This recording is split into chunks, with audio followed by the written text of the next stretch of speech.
Morning students.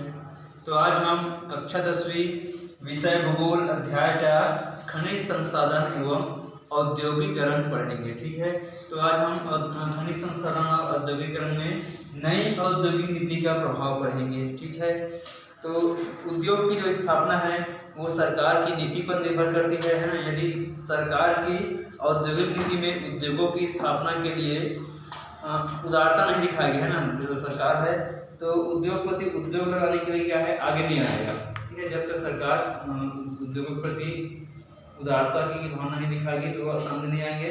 उद्योगपति ऐसी दशा में अपनी पूंजी का निवेश करते हैं जहां शासकीय नीतियां जो है वो लचीली होती हैं, जहां शासन अर्थव्यवस्था में हस्तक्षेप कम से कम करे और है ना, जहां बुनियादी सुविधाएं जैसे सड़क, बिजली, यातायात आदि की सुविधाएं है ना उपलब्ध हो ऐसी स्थिति में। ठीक है, तो आज हम नई औद्योगिक नीति का प्रभाव हम पढ़ेंगे है ना। इसमें 3 नई औद्योगिक नीति हैं: उदारीकरण, निजीकरण, तीसरा है वैश्वीकरण या भूमंडलीकरण। तो सबसे पहले हम पढ़ेंगे उदारीकरण के बारे में है ना।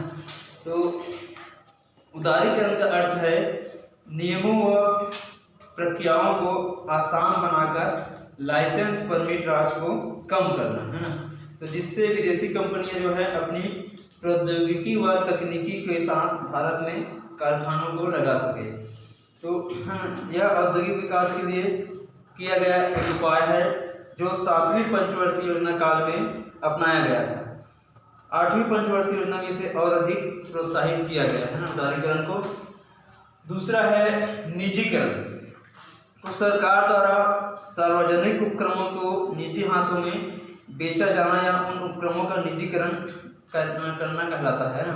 तो सरकार द्वारा जो सार्वजनिक उपक्रम होते हैं उसको निजी हाथों में देना है ना, ये निजीकरण कहलाता है। विगत सालों में सार्वजनिक क्षेत्र के उपक्रमों में घटते हुए लाभ को देखते हुए इनके प्रबंधन में निजी क्षेत्र की भागीदारी बढ़ाने, घाटे में चल रहे जो उपक्रम हैं उसको बंद करने की मांग तेजी से बढ़ने लगी। तो सार्वजनिक उपक्रमों में लगातार बढ़ती समस्याओं के समाधान के लिए सरकार ने अपने आर्थिक सुधार कार्यक्रमों की श्रृंखला के दौर में सार्वजनिक उपक्रमों में विनिवेश की नीति अपनाई और इन सार्वजनिक उपक्रमों के निजीकरण का मार्ग खोल दिया। तो इस प्रक्रिया में सरकार ने सार्वजनिक उपक्रमों के अंशों को बेचना आरंभ किया। तो इससे इनके प्रबंधन में निजी क्षेत्र की भागीदारी बढ़ी एवं अतिरिक्त संसाधनों का एकत्रीकरण भी हुआ। तीसरा है वैश्वीकरण या भूमंडलीकरण। 1980 व 90 के दशकों में शुरू हुई वैश्वीकरण की प्रक्रिया के तहत पूंजी के साथ साथ वस्तुएं और सेवाएं, श्रमिक और संसाधन एक देश से दूसरे देश स्वतंत्रता पूर्वक है ना आ जा सकते हैं। तो वैश्वीकरण का मुख्य जोर घरेलू और विदेशी प्रतिस्पर्धा को बढ़ाने पर है। तो वैश्वीकरण को हम 2 तरह से समझ सकते हैं। ठीक है, पहला है एक आर्थिक व राजनीतिक प्रक्रिया जिसके तहत उत्पादन और वितरण का अंतर्राष्ट्रीयकरण होता है। तो अर्थात देशों के बीच उत्पादन, पूंजी, श्रम, विचारों व संस्कृति के आवागमन व लेन देन में जो बाधाएं थी वो क्या है, उनका खात्मा हो गया, ताकि पूरे विश्व में इन सब बातों को है ना, इन सभी चीज़ों का बेरोक टोक लेन देन हो सके। वैश्वीकरण को आगे बढ़ाने के लिए सुझाई गई नीतियां जिन्हें हम उदारीकरण की नीतियां भी इसी को हम कहते हैं ना। ठीक है स्टूडेंट, आगे हम पढ़ेंगे भारत के बृहद औद्योगिक प्रदेश के बारे में।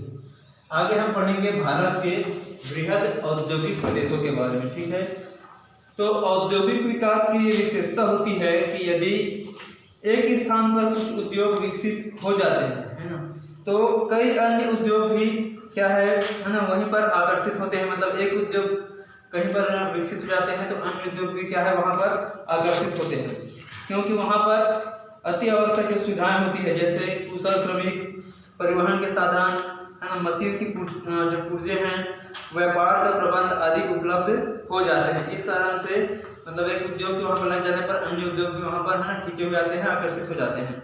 तो यही कारण है कि औद्योगिक केंद्र विशाल नगर और उसके आसपास के इलाकों में ही फैलता जाता है। हम देखते हैं ना जैसे उद्योग लगे होते हैं तो नगर है, औद्योगिक नगर है, वो बड़े बड़े शहरों में है ना, शहरी क्षेत्रों में ही हमको देखने को ज़्यादा मिलते हैं।